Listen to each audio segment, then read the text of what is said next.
No sé si fue idea de Memo o de Tavo, pero esa tarde de febrero del 2020 decidimos meternos a la famosa Casa La Moira. Ya sabes, la que está sobre José Vasconcelos, esa vieja casona donde decían que se apareció un niño y después murió colgado igual que el vato que él mismo vio años antes. Yo era nuevo en el grupito de exploraciones urbanas. Ellos ya tenían videos en su canal de YouTube, nada tan pro, pero les encantaba meterse a lugares abandonados, hospitales, fábricas, una estación de tren vieja en Hidalgo, hasta que se les ocurrió meterse ahí. Llegamos como a las 6 de la tarde, cuando apenas se empezaba a ir el sol. Traíamos linternas, cámaras, una GoPro y hasta un microfonito que Memo había comprado para captar psicofonías. Risa nos daba eso, la neta. La fachada de la casa ya no daba tanto miedo porque la habían pintado para hacerla centro comunitario. Había murales, unas bardas reparadas, pero ese día estaba cerrada, abandonada otra vez por culpa de los recortes presupuestales, dijeron. Era nuestra oportunidad. Tavo forzó una ventana lateral y nos metimos en fila. Adentro el aire olía a humedad vieja, a encierro. Aunque ya no se veía tan destrozada, había partes con madera podrida, grafitis recientes y hasta colillas de cigarros por todos lados. «Aquí se murió el niño, ¿no?», dijo Memo en voz bajita, grabando con su celular. «Dicen que lo encontraron colgado de una viga en el segundo piso, igualito a como lo vio la primera vez que entró». «Puro cuento, güey», le respondió Tavo, pero se le notaba la incomodidad. Seguimos avanzando, alumbrando todo. La casa tenía cuartos amplios, techos altos y un silencio raro. No era como los otros lugares donde se oían coches, perros, gente. Aquí no. Aquí el silencio se sentía como si lo estuvieras respirando. Y de pronto, un sonido. Tac, tac, tac. Como si alguien estuviera golpeando madera. Vino desde arriba. Nos quedamos quietos. ¿Lo oyeron?, pregunté. Sí, dijo Memo. Ya empezó el show. Subimos las escaleras despacio, con el corazón empujando la garganta. Cuando llegamos al segundo piso, las luces de nuestras linternas comenzaron a parpadear. No es mamada. 3 linternas, de marcas diferentes, empezaron a fallar al mismo tiempo. «Ala», dijo Tavo. Y ahí fue cuando lo vimos. Un niño, parado al fondo del pasillo, junto a la puerta de un cuarto cerrado con cadenas oxidadas. Tendría unos 6 años, descalzo, con una camisita blanca manchada de tierra. No se movía, no hablaba, solo nos miraba. «Marco», susurró Memo sin pensarlo. Yo no podía dejar de verlo. Había algo mal en su cara. No era fea ni grotesca, pero no estaba bien. Era como ver una máscara muy realista. No parpadeaba, no respiraba. Y entonces se escuchó otro ruido, como si algo muy grande exhalara detrás de nosotros. Nos dimos la vuelta de inmediato. Nada, no había nadie. Pero el sonido seguía y se empezó a escuchar también por las paredes, y luego en el techo, y luego, sin lógica alguna, por el suelo bajo nuestros pies. Los golpes comenzaron de nuevo, fuerte, como si alguien arrastrara muebles por dentro de las paredes. ¡Tras! Memo gritó. Yo lo juro, vi una sombra pasar frente a la escalera. No tenía forma humana. Era alargada, como si flotara, y se metió directo al cuarto donde habíamos visto al niño. Pero ya no estaba. El pasillo estaba vacío. Corrimos, no dijimos nada, solo corrimos. Saltamos por la misma ventana por donde entramos. Afuera ya estaba completamente oscuro. «Dime que grabaste eso», le grité a Memo. Él revisó su celular. La cámara se había apagado justo cuando subimos. «No puede ser, no puede ser». Tavo vomitó a un lado del árbol. Yo me senté en la banqueta sin poder hablar. Pasaron meses antes de que habláramos de eso otra vez. El canal de YouTube nunca subió el video. Memo se salió del grupo. Tavo se metió a la iglesia. Yo me guardé lo que vi, pero te digo algo. Desde ese día, cada vez que paso por José Vasconcelos, siento como si alguien me estuviera observando desde adentro, como si esa casa supiera que la conocimos por dentro. Y a veces escucho el tac-tac-tac detrás de mí, aunque esté solo en mi cuarto. No sé si fue una buena idea. De hecho, estoy segura que no lo fue. Pero como siempre, nos ganó la emoción. Éramos 4, Fernanda, Vale, Pau y yo. Teníamos rato planeando meternos a La Negra. Esa casa vieja que lleva décadas abandonada en la Roma. Según internet, ahí se murieron todos los Mondragón, una familia entera. Nadie supo cómo, pero después del incendio y de que la casa supuestamente no se quemó, los compraron, la habitaron un mes y los encontraron muertos, enteritos, sin heridas, como dormidos. Pero la cosa no empezó con ellos. La casa ya tenía fama desde antes. La llamaban así por el color que se le quedó tras el incendio, como si el hollín se le hubiera pegado al alma. Dijimos que iríamos de noche, que llevaríamos una cámara buena para sacarnos fotos de expedición urbana y subir reels.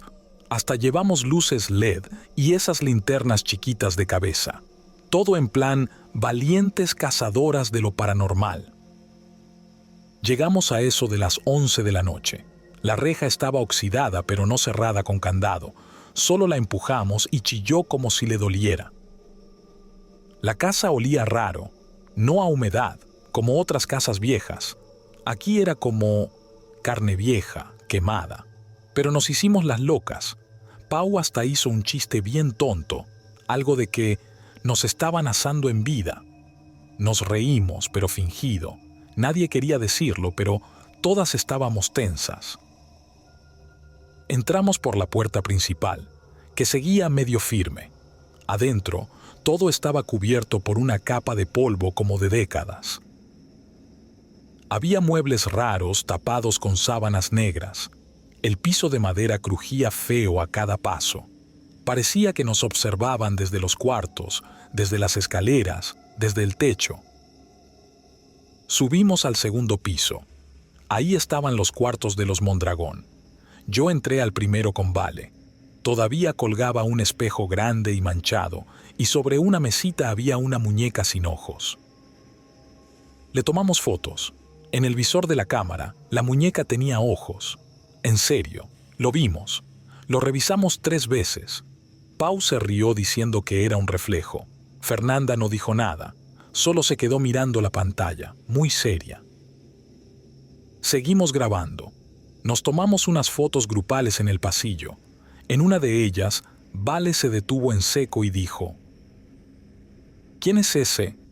Se refería a una silueta detrás de nosotras, oscura, delgada, el rostro apenas visible pero parecía derretido, como si le hubieran arrancado la piel a mordidas y le colgaran los pedazos. Después de eso, empezaron los ruidos, pasos pesados en la planta baja, golpes en las paredes, gritos que se sentían cerca pero venían de todos lados, como si la casa respirara y llorara al mismo tiempo. «Nos están jugando una broma», dijo Pau, pero ni ella se lo creía. Fernanda fue la primera en correr escaleras abajo. Dijo que había visto una cara asomarse por la puerta del baño. No una persona, solo una cabeza chamuscada flotando en el aire. No tenía cuerpo, solo colgaba ahí, a la mitad del aire, mirándonos. «Ahí está», gritó Vale señalándola. Las 4 la vimos. Era imposible de ignorar. El cabello quemado, los ojos abiertos, blancos, sin pupilas. Tenía la piel derretida como cera vieja. Nos quedamos paralizadas. Ni siquiera gritamos. Solo nos mirábamos unas a otras sin saber qué hacer. Hasta que Fernanda jaló a Pau del brazo. «Vámonos ya, por favor». Corrimos, pero justo en la entrada, Pau pisó una tabla suelta y soltó un grito que me partió los oídos. «¡Un clavo! ¡Un puto clavo!», gritó, tirándose al piso. Se lo había encajado en la planta del pie. Salía sangre. Yo la ayudé a levantarse mientras Fernanda y Vale alumbraban con sus celulares. Temblábamos todas. Pau casi no podía caminar, así que la cargamos entre las tres. Pero antes de cruzar la puerta, la vimos de nuevo, la cabeza, asomándose desde arriba, justo entre los barrotes del segundo piso. Ya no parecía flotar, ahora se deslizaba, arrastrándose. Nos miraba otra vez. Ahí ya no pensamos nada, solo corrimos. Desde esa noche no volvimos a hablar del tema. Subimos las fotos que salieron bien, las que no mostraban nada raro. Las otras, las borramos, o eso creímos, porque a la semana Pau me enseñó una que tenía en su galería, una donde salía Vale, con una mano que no era de ninguna de nosotras, apoyada en su hombro. Pensamos en ir al médico por la herida de Pau, pero no quiso. Dijo que no dolía tanto, que solo necesitaba descansar. No sé qué fue lo que vimos en la negra, si eran almas atrapadas o algo peor, pero sí sé una cosa, esa casa no quiere quedarse vacía. Me llamo Carlos y lo que te voy a contar pasó en el Hospital General de Gómez Palacio. Fuimos 4. El Jonah, la Flaca, el Diego y yo. Todos éramos compas desde la prepa y hacíamos exploraciones urbanas para nuestro canal. Ya sabes, ir a lugares abandonados, grabar, asustarnos un rato y luego subirlo. Llegamos como a la 1 de la mañana. El hospital estaba como siempre, deshecho, con grafitis, ventanas rotas y el aire oliendo a humedad y a cosas viejas. Pero no había viento, no había animales, ni un maldito grillo. Todo se sentía demasiado callado. Yo iba con la cámara, con la linterna pegada con cinta y grabando desde que nos bajamos del carro. Entramos por una de las puertas traseras, esa que da justo al área de urgencias. El lugar tenía esa vibra, como si alguien te estuviera viendo desde los rincones. A eso de las 3, y te lo juro porque vi la hora exacta en mi celular, empezó lo raro. Entramos a la zona de quirófanos y la temperatura bajó de golpe. No estoy exagerando, se sentía como si hubiéramos abierto un congelador. De pronto, se escuchó un sonido largo que venía de uno de los cuartos al fondo. La Flaca pensó que era una broma del Jonah, pero yo vi su cara y él estaba más blanco que una hoja. Seguimos grabando, pero los sonidos se hacían más intensos. Era como si alguien estuviera llorando. No, más bien gimiendo de dolor. Parecía una mujer, pero su voz tenía algo raro, algo que no era humano. Sí, mejor ya. ¿Nos vamos?, dije, apagando la cámara sin dejar de mirar hacia el fondo del pasillo. Y fue en ese momento, justo cuando íbamos saliendo de la sala de quirófanos, lo escuchamos. Algo o alguien se empezó a mover, rápido, demasiado rápido. No eran pasos normales, como si alguien corriera en 4 patas. Se escuchaba. Venía de los pisos de arriba, bajando las escaleras. El sonido de las pisadas rebotaba en las paredes. El Diego gritó y salió corriendo hacia la entrada. La Flaca lloraba mientras Tavo intentaba jalarla. Yo solo alcancé a decir: ¡corran! Salimos como pudimos. Yo iba grabando otra vez, pero la cámara temblaba tanto como yo. Justo cuando llegamos a la puerta trasera, se cerró de golpe con un estruendo que retumbó en todo el hospital. Era como si algo no quisiera que saliéramos. Corrimos hasta el carro, nos subimos como pudimos, y Diego arrancó. Eran las 3:33, exactos. Yo borré el archivo esa misma madrugada. Desde entonces, tengo pesadillas con ese sonido, esos pasos a toda velocidad, esa presencia que no vimos, pero que nos iba a alcanzar si no escapábamos a tiempo. No sé qué era, no sé si era un alma en pena, un ente o algo peor. Lo único que sé es que hay lugares donde uno no debe andar jugando, y menos después de las 3 de la mañana. Nunca me había dado tanto miedo contar algo. No sé si lo hago para desahogarme o porque en serio quiero que nadie más se meta a ese lugar. Yo me llamo Diego, y esto nos pasó a mí, a mi novia Sophie, y a mis 2 mejores amigos, Alan y Gaby. También son pareja ellos y los 4 siempre hemos sido de andar en cosas raras, videos, urbex, lugares abandonados. Ya sabes, la típica cura de grabar cosas tenebrosas, subirlas a TikTok o a YouTube. Esa vez fue idea de Alan. Dijo que había una fábrica abandonada en Ecatepec, donde según él se escuchaban cosas, se veían sombras, y que nadie se atrevía a entrar más allá de la primera nave porque había algo raro. Justo lo que nos encantaba. Plan perfecto para un sábado en la noche. Llegamos como a eso de las 10. Nos metimos por una barda rota y apenas dimos unos pasos y ya se sentía ese aire apestoso, como de fierro oxidado con algo muerto. Gaby sacó la lámpara de cabeza, Alan su cámara, y yo llevaba otra linterna. Sophie nomás iba pegada a mí, como siempre. Lo de siempre, risas, grabaciones, fotos con flash a las paredes grafiteadas. Hasta ese punto todo era adrenalina divertida. Pero cuando llegamos a lo que parecía una especie de sótano o túnel de servicio, ahí cambió todo. Abajo había un cuarto completamente negro, con velas derretidas por todos lados, y en medio un símbolo pintado en el suelo con algo que no era pintura. Y lo digo en serio. Esa cosa era espesa, seca en algunas partes, pero fresca en otras, y olía horrible, como a cobre, como a sangre podrida. Alan se emocionó como si hubiera encontrado oro.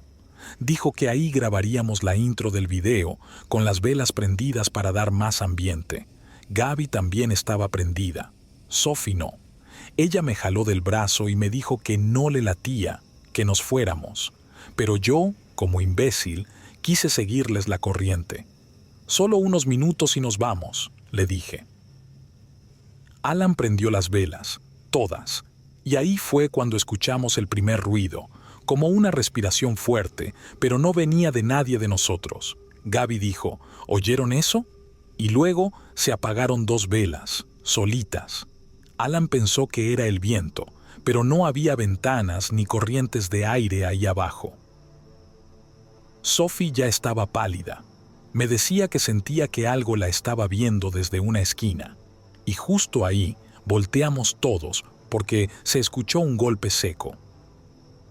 Como si algo hubiera caído al suelo, solo que no había nada, ni una rata, ni piedras, ni basura. Solo el símbolo ese, las velas y nuestras caras de «ya no quiero estar aquí».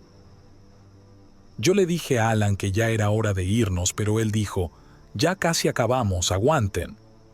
Pero Gaby gritó, un grito feo, como si le hubieran picado con algo.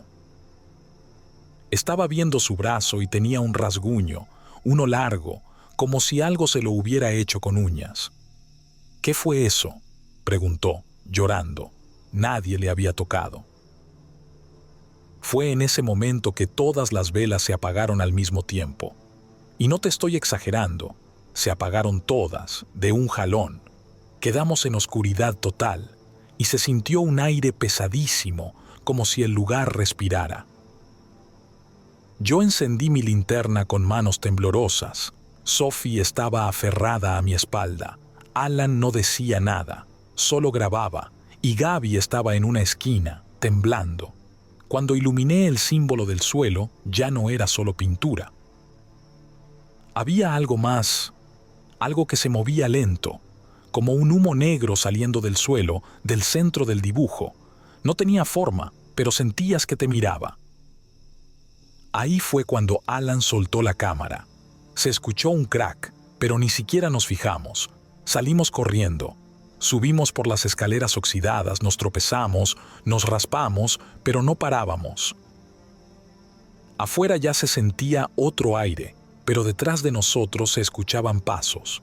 no de uno, de varios, como si algo o alguien nos estuviera siguiendo, pero no lo vimos.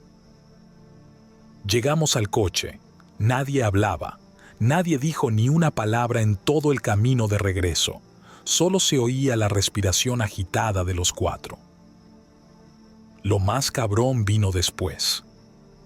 Gaby no volvió a ser la misma.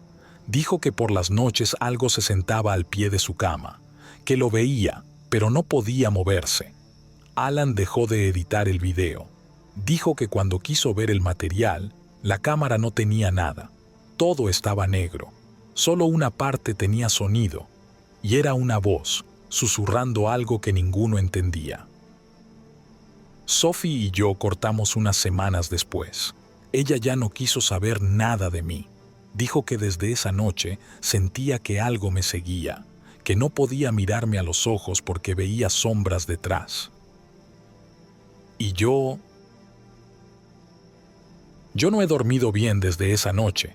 En el techo de mi cuarto hay un símbolo, uno igualito al que vimos en el suelo de la fábrica.